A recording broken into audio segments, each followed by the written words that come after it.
Hey, busy bees. Today we are back with another chapter in our My Weird School series, Book 4, Miss Hannah is Bananas by Dan Gutman. But before we get into our chapter of the day, we're going to get into our riddle of the day. So, our riddle of the day is, what does an elf do when it gets home from school? Okay. And I'll say it again. What does an elf do when it gets home from school? All right, so let's pop open the book and fly through this adventure together. So, yesterday we read chapter 1 of our new book, Miss Hannah is Bananas. So, we saw that the students were getting ready to go to art. And what happened? Well, of course, AJ stated that he hated art. And there was Miss Goody Two Shoes, Andrea, who said she loved art. And in fact, when she gets older, she wanted to become an artist. So let's see what happens next. Chapter 2, Finger Painting with Miss Hannah. Emily was the door holder. My friend Michael, who never ties his shoes, was the line leader. The art room was all the way on the other side of the school. We had to walk about 1,100,000 miles to get there. Michael told Miss Daisy it was like walking across the Grand Canyon. So she let us take drinks from the water fountain outside the art room. That's where Miss Hannah was standing. She was the funniest looking lady I ever saw. She was wearing a dress that looked like it was made from a bunch of different colored washcloths that were sewed together. On her hands were these big mittens that my mom uses when she has to take hot dishes out of the oven. Miss Hannah looked weird. Good morning, second graders, she said as we filed into the art room.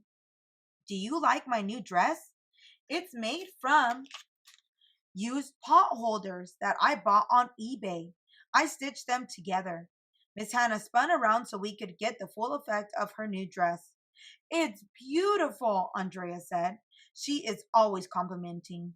That's a big word. Grown-ups on everything. Andrea was born old.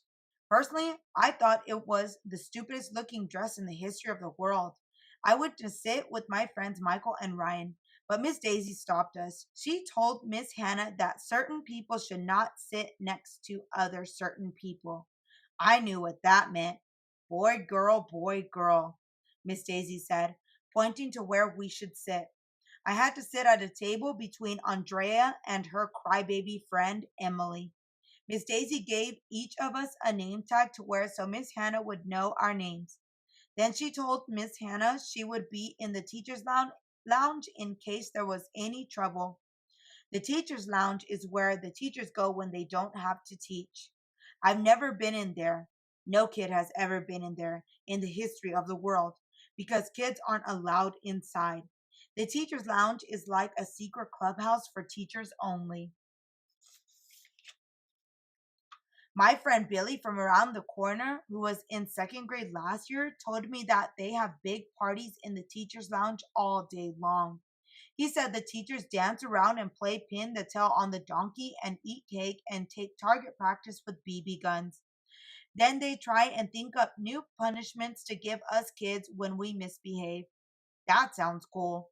Maybe when I grow up, I'll be a teacher so I can hang out in the teacher's lounge all day and have fun.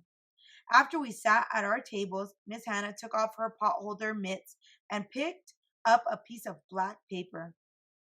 Can anyone tell me what this is? She asked. Any dumbhead knows that. I raised my hand and she called them on me. It's a piece of black paper, I said. Duh. It could be a piece of black paper, AJ, Miss Hannah said. But maybe it's a black cat in a coal mine. Maybe it's a crow flying in the middle of the night. It was a trick question. I hate trick questions.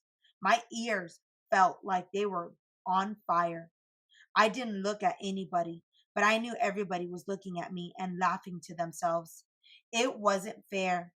That stupid thing was a plain old piece of black paper and everybody knew it. It looks like a piece of black paper to me, my friend Ryan said. Phew! I knew I could count on Ryan. I turned around and gave him the thumbs up sign. I want you to open up your imagination, second graders, Miss Hannah said. Art is everything and everywhere. It's all around us.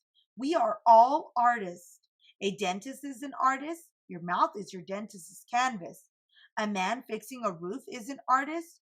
You can be an artist too. Not me, I thought to myself. Art is stupid. Miss Hannah put a big sheet of newspaper in front of each of us to cover the table. She took a bunch of old t shirts out of the closet and gave one to everybody to wear so we wouldn't get paint all over ourselves. Then she put paint in the middle of the tables and gave each of us a piece of white paper. Today we are going to finger paint, she said. I'm not painting my fingers, I said. Some of the kids laughed, even though I didn't say anything funny. You silly dumbhead, Andrea said. Finger painting is when you use your fingers to paint pictures. I knew that. Andrea thinks she knows everything. What should we paint? Emily asked. Miss Hannah. Anything you like. Express your creativity. Paint what you love.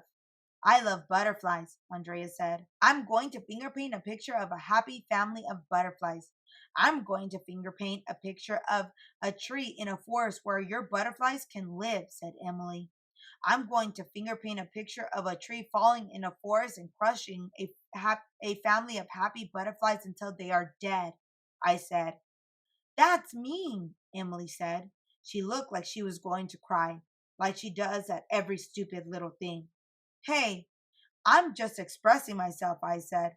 I turned around and saw that Ryan was finger painting an airplane. Michael was finger painting a house. Everybody was hard at work finger painting. The finger paint looked yucky to me. I didn't really want to get it all over my hands. It was disgusting. I just sat there watching everybody finger paint. My piece of paper was the only one that was perfectly white. Why aren't you finger painting, AJ? Emily whispered to me. Mind your own business, dumbhead. Miss Hannah, Andrea called out. AJ isn't finger painting. Andrea is a big tattletale. She stuck out her tongue at me as Miss Hannah came over to our table. AJ, you haven't finger painted a thing, Miss Hannah said.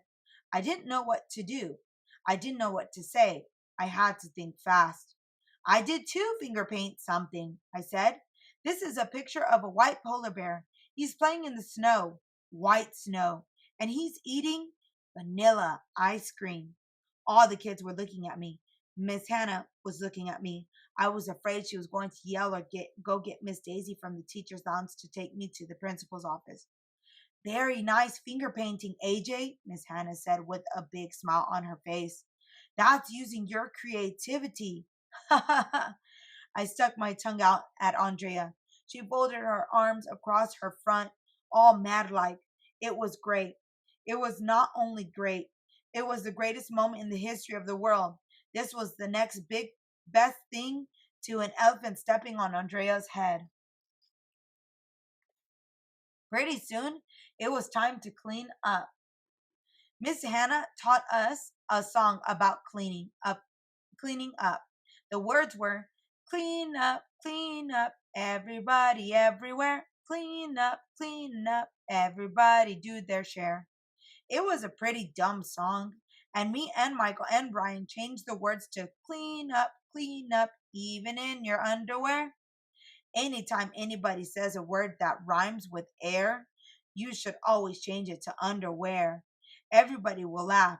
Believe me, this works every time. Miss Hannah peeled the sheets of painting newspaper off our desk and stuck them on a ball that was sitting on the windowsill. The ball was about the size of a beach ball. What are you doing, Miss Hannah? Michael asked. I'm making a newspaper ball, she said. Why? We all asked. Old newspapers with paint all over them can be art. This is my art. Like I said, art is everywhere. And this way, nothing goes to waste. I don't like waste. If you look around, you'll see that I don't even have a garbage can in here. We looked around. It was true. There was no garbage can in the art room. Miss Hannah didn't need a garbage can because she never threw anything away. That reminds me, Miss Hannah said. For our next class, I would like you all to bring in things from home that your parents were planning to throw away. What for? So we can make them into art. I was still looking around for a garbage can. She had to have a garbage can somewhere. Everybody needs a garbage can. It's a shame when people throw things away, Miss Hannah said. Everything in the world is beautiful. Everything can be used to make some kind of art. Well, I just blew my nose, I said, holding out a tissue. Does that make my boogers artistic? Everybody laughed, even though I didn't say anything funny. Miss Hannah took my tissue and stuck it to her newspaper ball. It was disgusting. And that is the end of our chapter for today. My oh my, what a crazy and disgusting ending. Imagine yourself blowing your nose and having to put it on a newspaper ball to be recycled. Wow. All right, so we are going to get into the answer of our riddle.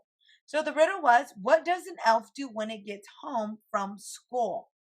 So I want you to think, what do you do when you get home from school? And the answer is, drum roll please, gnome work. Do you get it? Gnome work, since they're elves. We do what? If you said homework, you are correct. So they do something a little bit of the same, but a little bit different. They do gnome work. If you like this video, give it a like. And if you like to follow along for more adventures, hit that subscribe button. And I will see you on the next one.